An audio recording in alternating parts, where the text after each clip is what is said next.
A ver, arranquemos con una pregunta que parece un acertijo.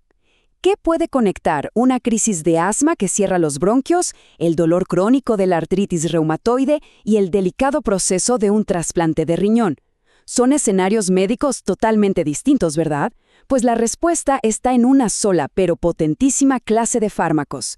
Una herramienta que es tanto un milagro como un arma de doble filo. Exacto. Estamos hablando de los glucocorticoides. Piénsenlo así. Primero, son héroes que nuestro propio cuerpo fabrica para sobrevivir. Son parte de nuestra fisiología esencial. Pero, la genialidad de la medicina fue tomar ese modelo natural, llevarlo al laboratorio y transformarlo en una potencia clínica capaz de detener enfermedades terribles. Hoy vamos a desmenuzar esa historia, desde la hormona que producimos al despertar hasta el fármaco que manejamos en la UCI. Bien, esta va a ser nuestra hoja de ruta. Empezamos con el cortisol, el original, el que dicta las reglas. Después saltamos a sus versiones sintéticas, los superhéroes de farmacia. Luego nos metemos de lleno en el dilema, sus increíbles beneficios contra sus serios riesgos, que vamos a ver con un caso clínico muy real. Y cerramos con lo más importante, cómo manejarlos con sabiduría. ¡Vamos a ello! Y como siempre digo, para entender la farmacología, primero hay que dominar la fisiología. Así que, vamos al origen de todo, el cortisol.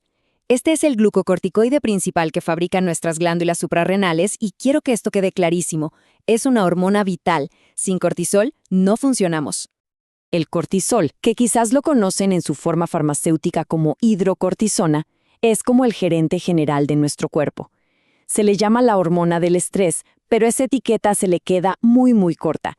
En realidad, es el director de una orquesta que afina el metabolismo, modula al sistema inmune y sí, claro, nos prepara para enfrentar un desafío. Y aquí vemos la magnitud de su trabajo. El cortisol se asegura de que nuestro cerebro siempre tenga glucosa. Le dice al hígado que la produzca. Mantiene la inflamación a raya para que no se descontrole. Y fíjense en el último punto. Es fundamental. Su liberación sigue un reloj biológico, con un pico de producción bien temprano en la mañana. ¿Para qué? Para ponernos en marcha. Recordar este ritmo es clave para entender todo lo que viene después. Y aquí es donde la farmacología entra en juego y la cosa se pone interesante. Los científicos pensaron, oye, si el cortisol natural es tan bueno controlando la inflamación, ¿podemos hacer versiones sintéticas que sean todavía mejores? La respuesta, como ya saben, fue un sí rotundo. El reto era muy específico. ¿Cómo podemos potenciar al máximo el efecto antiinflamatorio y al mismo tiempo reducir los efectos no deseados, como la retención de sal y agua que sube la presión? A eso se les conoce como efectos mineralocorticoides. La solución fue modificar la molécula de cortisol, creando una familia entera de fármacos con potencias y duraciones a la medida. Esta tabla, de verdad, es oro puro en la práctica clínica. Miren esto. Tomemos la hidrocortisona como nuestra base, con potencia de 1.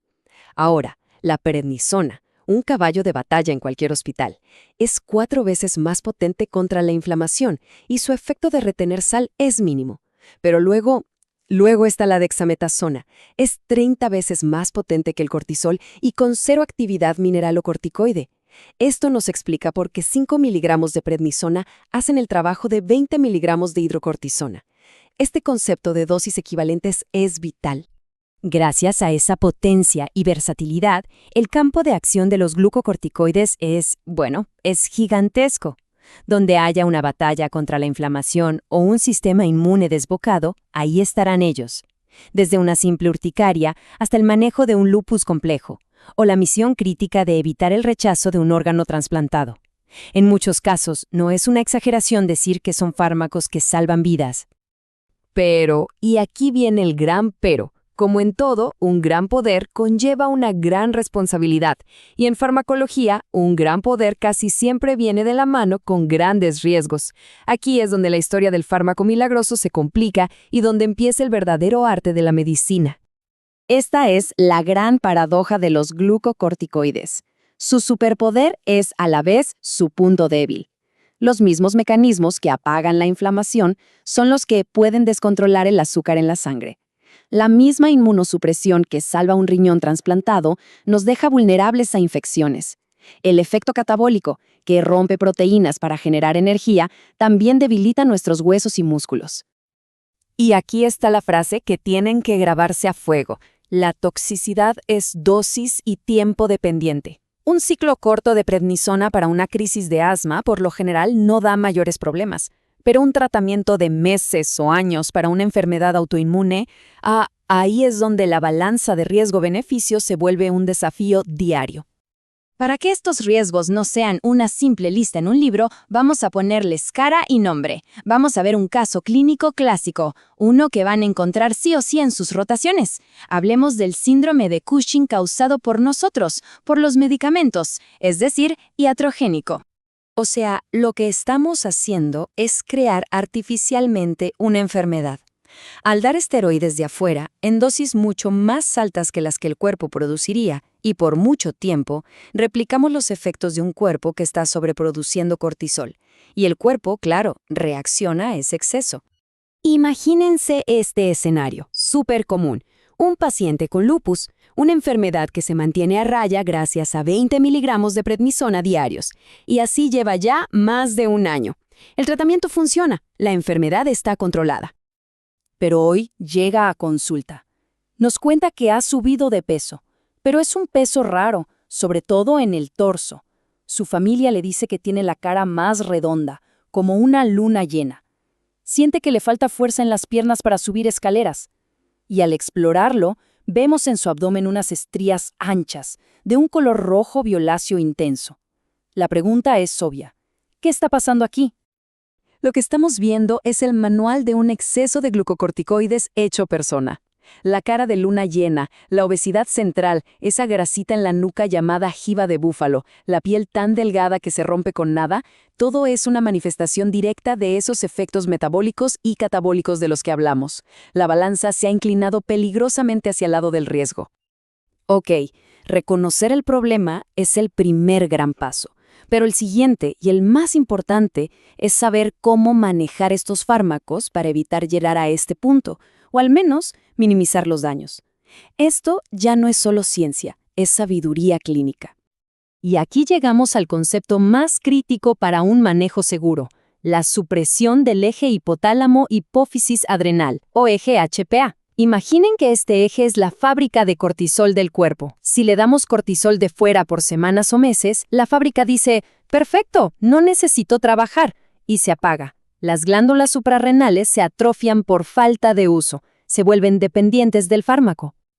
Y en esa dependencia vive un peligro mortal. Si un paciente con el eje suprimido deja los esteroides de golpe, su fábrica atrofiada no puede volver a arrancar. ¿El resultado? Una insuficiencia suprarrenal aguda, un colapso, un shock que puede matar. Por eso la regla de oro, y esto es innegociable, es nunca suspender los esteroides de golpe tras un uso prolongado. Hay que bajar la dosis poco a poco, en un proceso que llamamos tapering, para darle tiempo a la fábrica de que despierte. Entonces, ¿cuál es nuestra lista de verificación para la buena práctica? 1. Siempre la dosis mínima eficaz por el menor tiempo posible. 2. Vigilar de cerca azúcar, presión y huesos. 3. En tratamientos largos, la terapia en días alternos puede ayudar. 4. Lo que ya dijimos, siempre reducir la dosis gradualmente. Y un último punto clave, si ese paciente se enfrenta a una cirugía o una infección grave, su cuerpo no puede responder al estrés.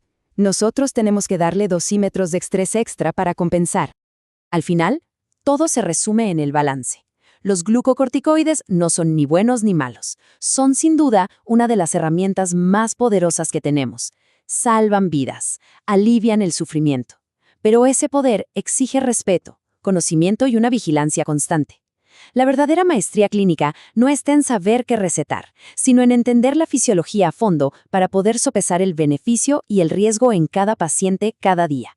Y eso, al final del día, es la esencia del arte de la medicina.